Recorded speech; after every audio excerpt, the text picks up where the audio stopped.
Olá, bem-vindo, bem-vinda à nossa 21ª aula. Nesta aula, nós vamos estudar, iniciando o capítulo 4, sobre o consentimento matrimonial, que nós temos do cânon 1095 até o cânon 1107. E nós vamos, então, estudar nesta aula, de forma específica, o cânon 1095, seja o número 1, que é a falta de uso de razão, o número 2, que é a grave falta de discrição de juízo, e o número 3, que são as causas de natureza psíquica. Para retomar a questão do consentimento matrimonial, seria importante revisar o cânon 1057, que diz que é o consentimento das partes legitimamente manifestado entre pessoas juridicamente hábeis que faz o matrimônio. Esse consentimento não pode ser suprido por nenhum poder humano. Então, o cânon 1057 nos esclarece que o que produz, de fato, o matrimônio, no parágrafo 1º, é o consentimento das partes manifestado legitimamente, ou seja, de acordo com o direito, né, e entre pessoas juridicamente hábeis, ou seja, pessoas que não sejam incapazes e pessoas que não sejam levadas pelo erro de identidade, erro de qualidade, erro doloso, que não sejam levadas pela ignorância, que não sejam levadas pela simulação, pela ausência de uma condição colocada, seja de presente ou de passado, ou por terem colocado uma condição de futuro, e assim por diante. Então, este consentimento, o que de fato o produz é a vontade, parágrafo 2º, né? O consentimento matrimonial é o ato de vontade pelo qual um homem e uma mulher, por aliança irrevogável, se entregam e se recebem mutuamente para constituir um matrimônio.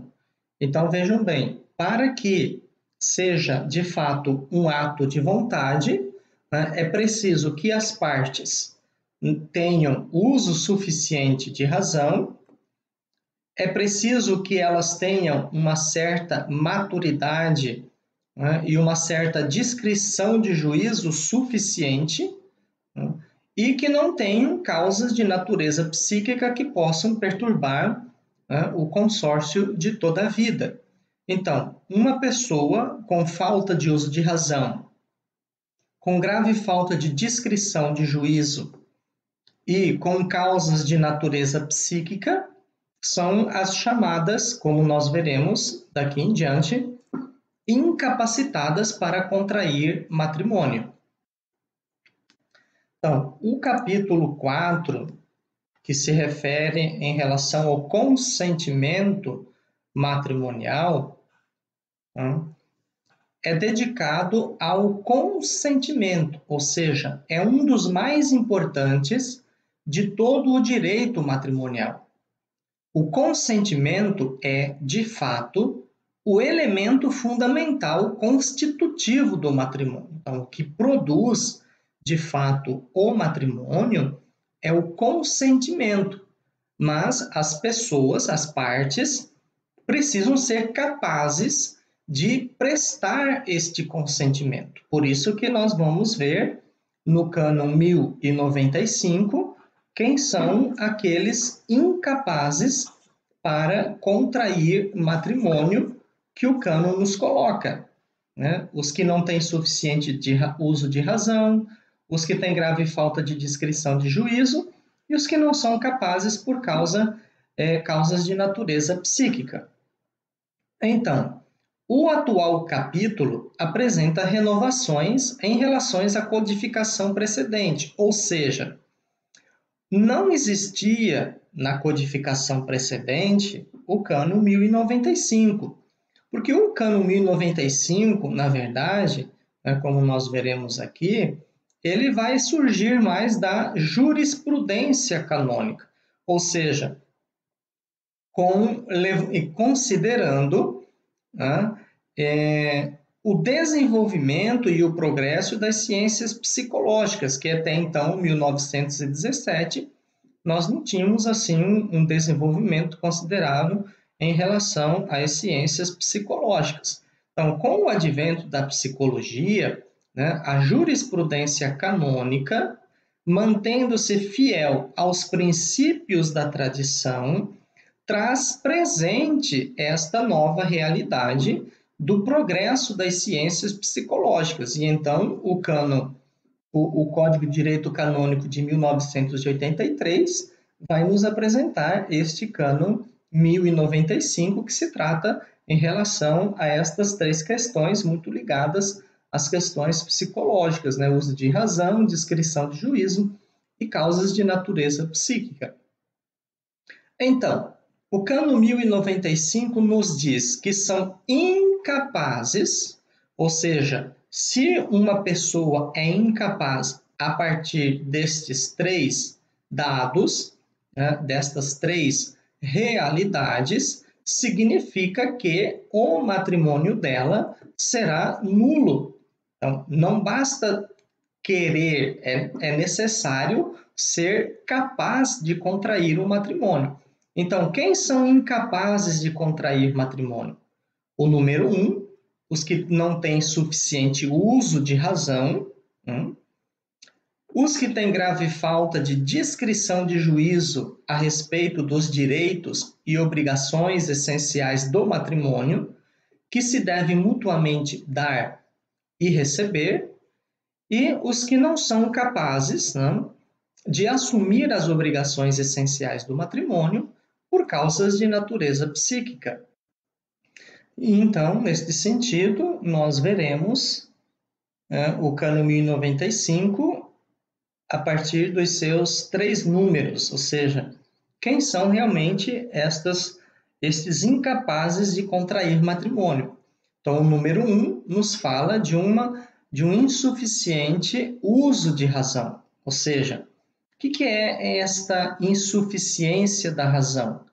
É uma ruptura do processo psicológico envolvido na formação do ato humano, ou seja, a pessoa não tem razão suficiente para pôr em prática um ato humano. Né? Um ato humano, ele precisa ter uma razão suficiente, né?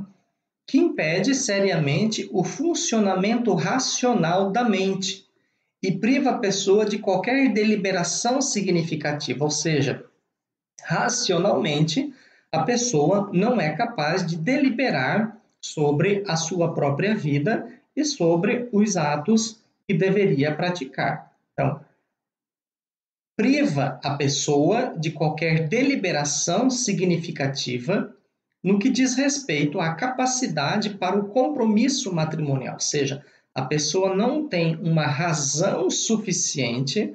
Aqui não se trata de conhecimento ou não conhecimento, se trata do uso racional, do funcionamento racional da pessoa. Então, ela não tem uma razão suficiente para que possa assumir um compromisso matrimonial e a escolha livre do objeto de consentimento.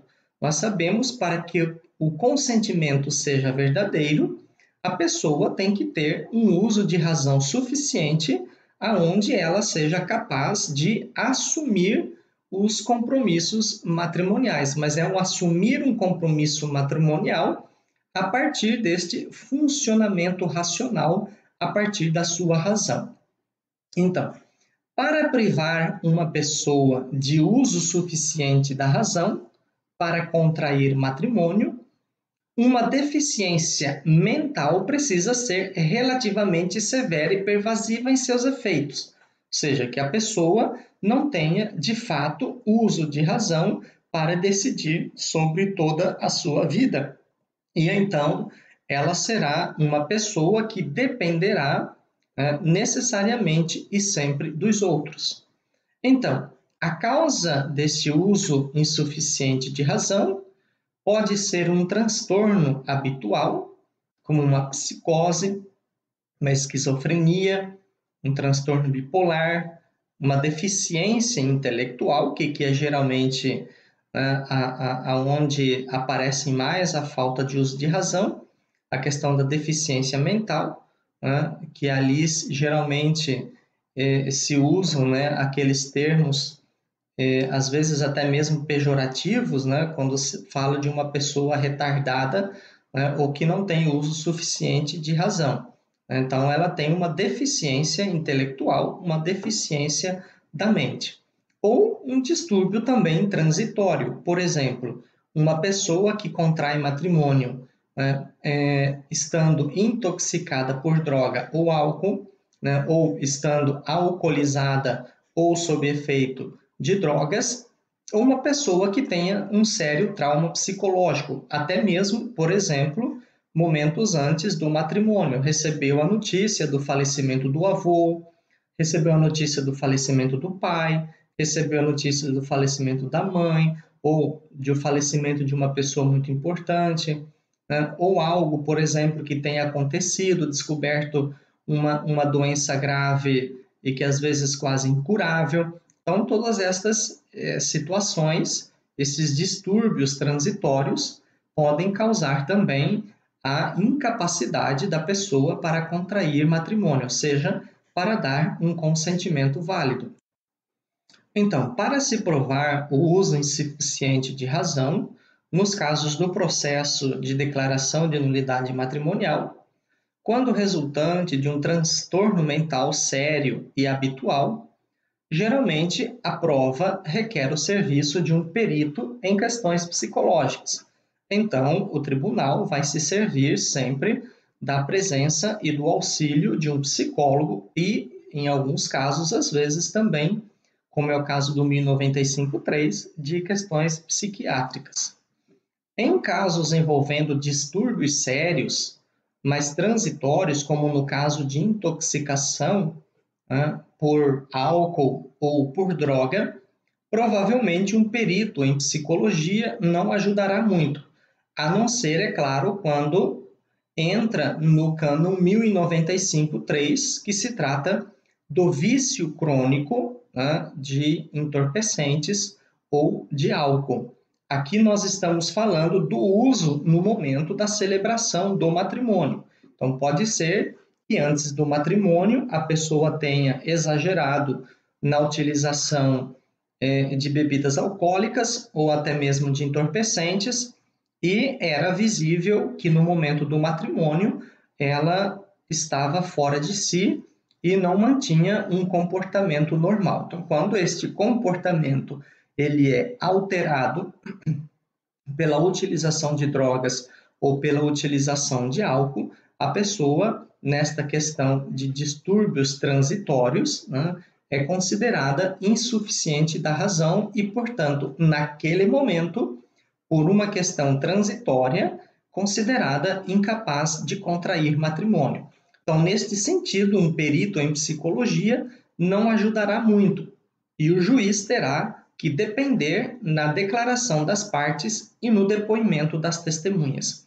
Aqui, às vezes, seria importante que o próprio assistente do matrimônio, ou o diácono, ou o presbítero, às vezes até o bispo que assistiu a este matrimônio, que ele possa testemunhar como uma testemunha qualificada em relação à questão de como aquela parte se apresentava no momento do matrimônio, pois se a pessoa está intoxicada com álcool ou com drogas, o seu descontrole emocional e a sua personalidade, o descontrole da sua personalidade na celebração do matrimônio serão visíveis.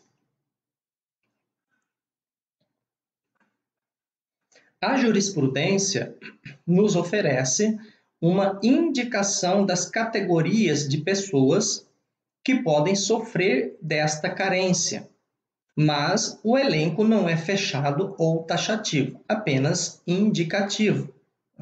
Então, nós temos, por exemplo, nestas 3 categorias, os adultos que não chegaram ao uso de razão, que são aqueles que passaram dos 7 anos de idade, mas não chegaram ao uso da razão, então a perderam ou então a perderam gravemente.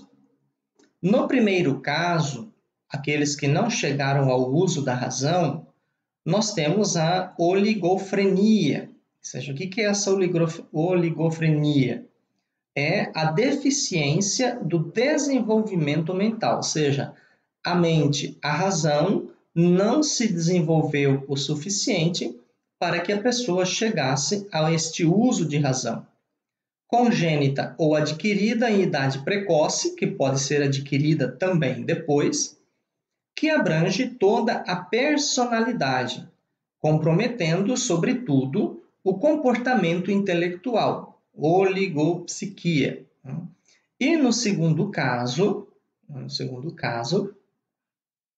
que é aqueles que perderam gravemente, nós temos a perda de origem orgânica, frequência progressiva, sobretudo da memória, mas que também compromete o pensamento, o julgamento ou a capacidade de adaptação a situações sociais.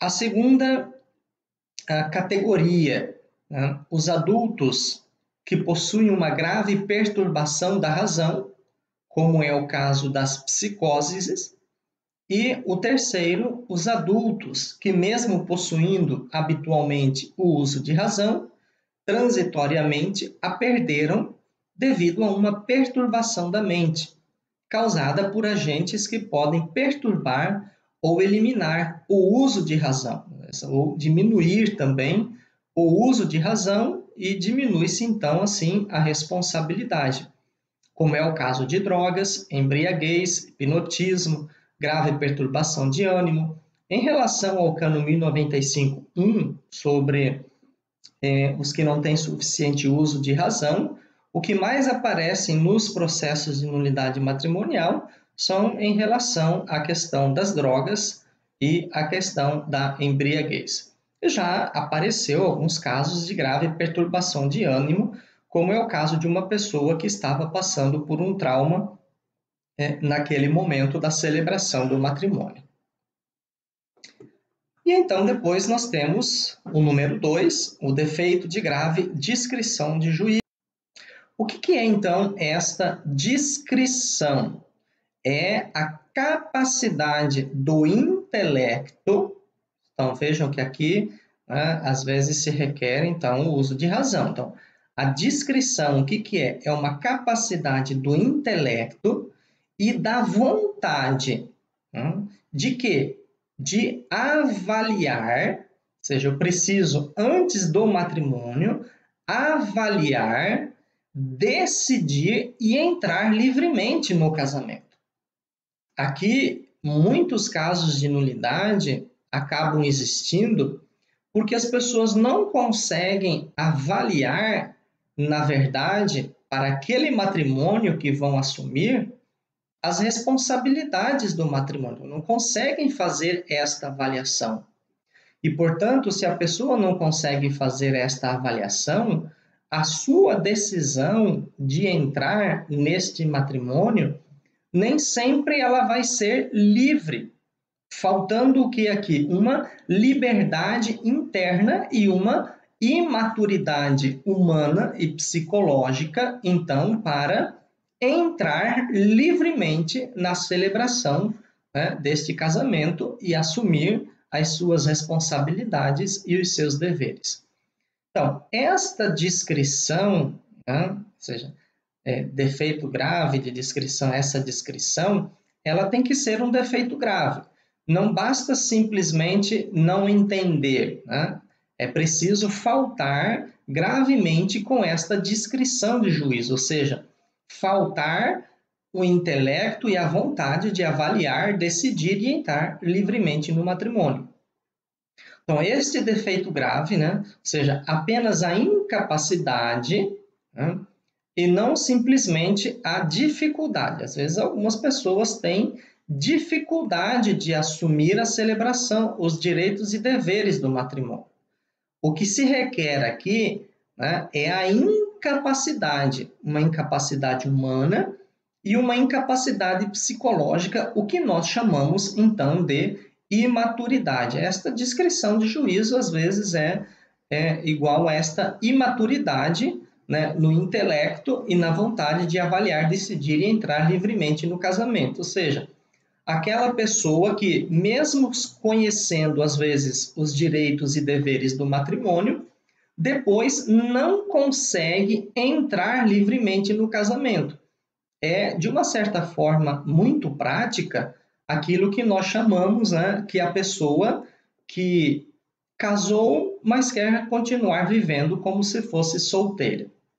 Então, é esta incapacidade que invalida o consentimento matrimonial. Ou seja, uma pessoa imatura pode ter dificuldade, né? Pode ter dificuldade de de entrar neste matrimônio, mas ter a capacidade de consentir. Então, eu posso ter dificuldade, mas ter capacidade. Tá? Então, isto, né, não invalida o matrimônio. Então, o que invalida o matrimônio, né, é uma pessoa seriamente imatura, né, que pode ser realmente incapaz, né, que não tenha uma dificuldade de assumir, mas que tenha, de fato, esta incapacidade para assumir os direitos e deveres do matrimônio. Então, a descrição de juízo, olha, não é descrição, é descrição de juízo, porque a descrição é esta capacidade do intelecto e da vontade de avaliar, decidir e entrar livremente no matrimônio. Então, a descrição de juízo pode ser descrita como uma faculdade estimativa, ou seja, uma capacidade de avaliação ou deliberativa que é expressa mediante um ato de razão. Bom, ali a gente já vê que a pessoa que não tem razão suficiente não pode ter condições de uma faculdade estimativa ou deliberativa. Então, tal ato consiste um juízo prático que opera mediante duas funções principais. E estas funções principais são pessoas que já tenham alcançado o uso de razão. Então, é a chamada inquisitio ou investigatio, né? A investigação. Então, esta investigação estimativa, né? E particularmente a estimatio, estimativa, que consiste em julgar. Então, a pessoa que tem discrição de juízo é uma pessoa que consegue julgar ou avaliar os prós e os contras das diversas possibilidades que se apresentam diante do sujeito. Por exemplo, avaliar os prós do matrimônio, os contras do matrimônio, avaliar os prós da ordenação presbiteral, os contras da ordenação presbiteral. Então, julgando e avaliando estes prós e os contras em relação ao matrimônio, né, eu tenho, então, condições de, a partir desta investigação, né, a partir desta avaliação, eu tenho condições de me decidir, né, decidir entrar neste matrimônio específico. Então, no caso do matrimônio, a possibilidade a ser investigada e estimada diz respeito a um determinado matrimônio, ou seja, um matrimônio concreto, né? E este matrimônio concreto se dá com uma determinada pessoa concreta, ou seja, a Maria que vai casar com o João. Então, este é um matrimônio concreto, ou seja, um matrimônio da Maria e do João, e de uma pessoa concreta, ou seja, que a Maria vai casar com o João. Não vai casar com o José, não vai casar com o André. Então, é com uma pessoa determinada. Ou seja, será que a Maria com o João vai conseguir assumir as responsabilidades do matrimônio, então, esta investigação, este julgamento tem que acontecer antes mesmo do matrimônio, e com o qual será compartilhada a totalidade da vida conjugal e que se deve durar para sempre. Por exemplo, com a Maria, o João, será que ele vai conseguir, né, se responsabilizar pelos seus atos? Será que ele vai conseguir, de fato, entrar na vida conjugal? Ou ele tem uma certa imaturidade, uma certa incapacidade grave que o impeça de entrar verdadeiramente neste matrimônio? Depois do matrimônio, quais são as atitudes do João? Ele realmente assume como um homem casado? Né? Ou ele não consegue assumir as responsabilidades do casamento e passa então a viver como se fosse solteiro? Não por uma questão de dificuldade simplesmente com a Maria, mas de fato por uma incapacidade, porque ele psicologicamente não consegue se autodeterminar em relação a este matrimônio.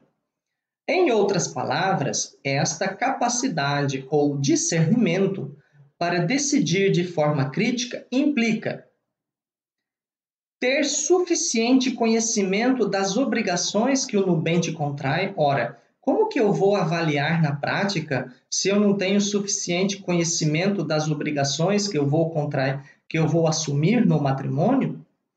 Ter consciência de que o matrimônio é um consórcio permanente entre um homem e uma mulher, objetivando a procriação da prole dos filhos por meio da cooperação sexual.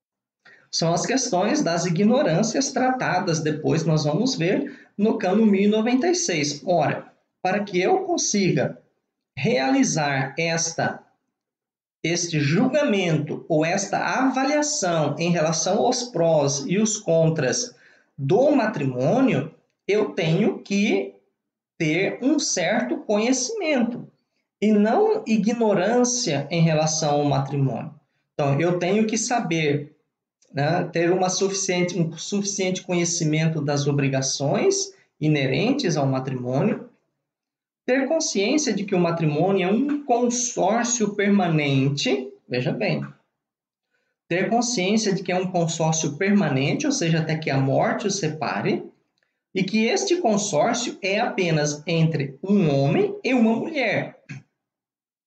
E objetivando, ou seja, como fim, a procriação da prole dos filhos por meio da cooperação sexual.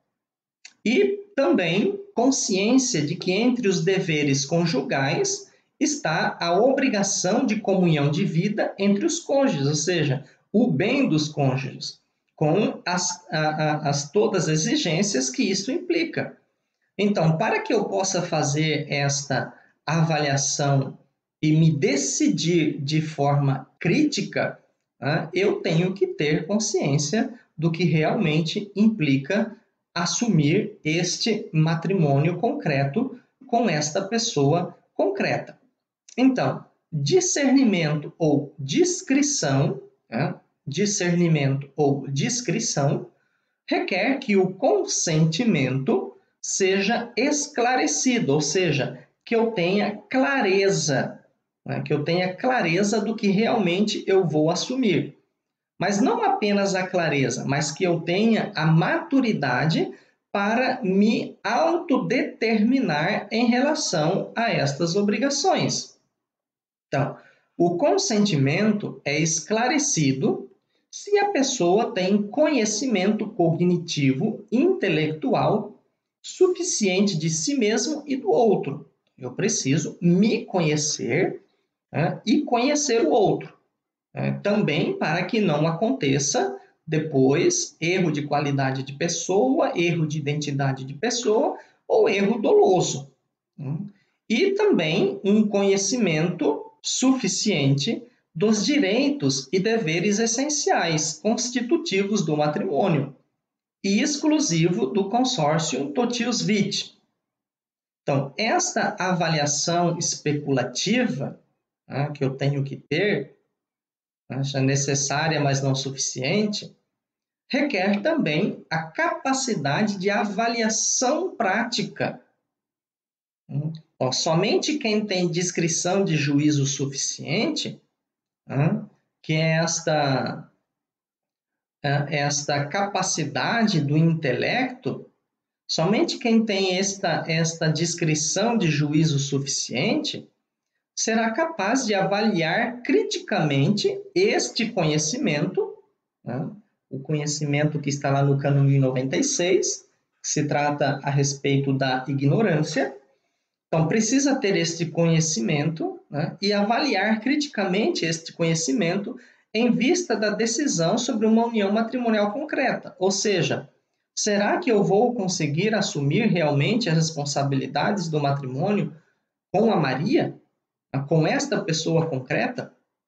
Em outras palavras, esta faculdade crítica é a capacidade de fazer um julgamento prudente sobre este matrimônio com esta pessoa e neste momento. Ou seja, sobre este matrimônio com esta pessoa neste momento, eu terei capaz de, avaliando criticamente, assumir isto, o que implica o matrimônio, ou eu não vou conseguir assumir?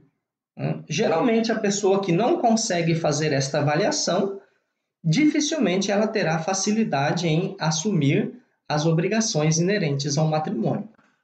Então, uma pessoa pode possuir clara noção especulativa do que seja o matrimônio, ou seja, ter conhecimento daqueles elementos apresentados no Cânone 1096, mas estar incapacitada de formar um juízo de valor prático, principalmente essas pessoas que contraem matrimônio, achando que matrimônio é conto de fadas, porque acha bonito entrar de noiva na igreja. Tudo isso são pessoas que não conseguem formar um juízo de valor prático e existencial sobre as obrigações essenciais do matrimônio que a serem contraídas, no caso concreto, aqui e agora. Então, o nubente pode conhecer perfeitamente o que é o matrimônio, mas estar incapacitado de avaliar aqui e agora suas obrigações a serem contraídas. E aí, então, nós temos nulidade por incapacidade crítica de discrição de juízo, porque não conseguiu avaliar, na prática, as suas obrigações. Ocorre nos casos de grave hesitação ou conflito de motivos, próprios de personalidades inseguras, ou seja, pessoas que não têm segurança, sujeitas a angústias e depressões. Então, essas pessoas são impelidas pelas circunstâncias a contrair matrimônio, sem capacidade crítica. Estados de grave hesitação e conflitos de motivos, ainda mais comprometedores para a função de raciocínio, quando a eles se somam depressão e angústia, que impedem o curso do pensamento, prendendo-o a uma ideia única. Não basta, porém, ter racionalmente decidido realizar uma determinada ação. É necessário também ter no plano volitivo, ou seja, no plano da vontade, a força para implementar, ou seja, a força para pôr em prática. Tem pessoas que querem, mas não têm, pela sua vontade, esta força, para se decidirem pelo matrimônio. Portanto, segundo a constante jurisprudência Rothal, o conceito de discrição de juízo compreende também a liberdade interna, ou seja, a capacidade interna de se autodeterminar em relação a este matrimônio. Então, aqui nós falamos da maturidade psicológica, ou seja, a pessoa que ainda não tem uma maturidade psicológica, que contrai matrimônio, por exemplo, e depois continua vivendo como se fosse adolescente, continua vivendo como se fosse criança, é uma pessoa que não teve esta liberdade interna, ou seja, a capacidade de dominar os impulsos e os afetos interiores para cumprir livremente o matrimônio.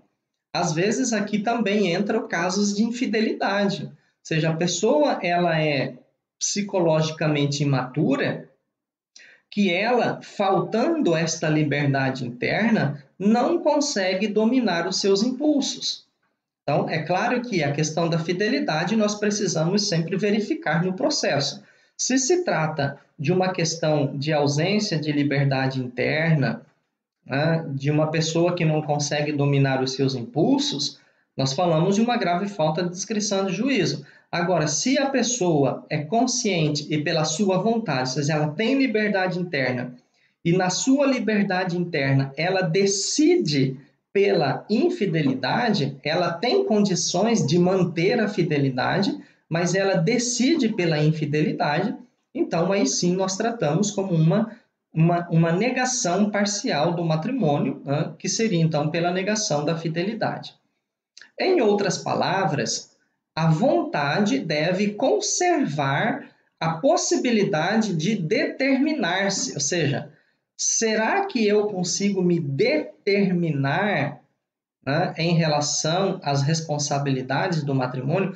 A minha vontade, ela tem esta liberdade interna capaz de me determinar em relação ao que eu devo assumir? Né? Ou eu estou preso a paixões incoercíveis, assim, irrefreáveis, que não podem ser contidas, a pessoa que não consegue deixar de ser infiel, a pessoa que não consegue assumir as responsabilidades e ser verdadeiramente um esposo, uma esposa, né? Então, que impedem cada alternativa de assumir as responsabilidades.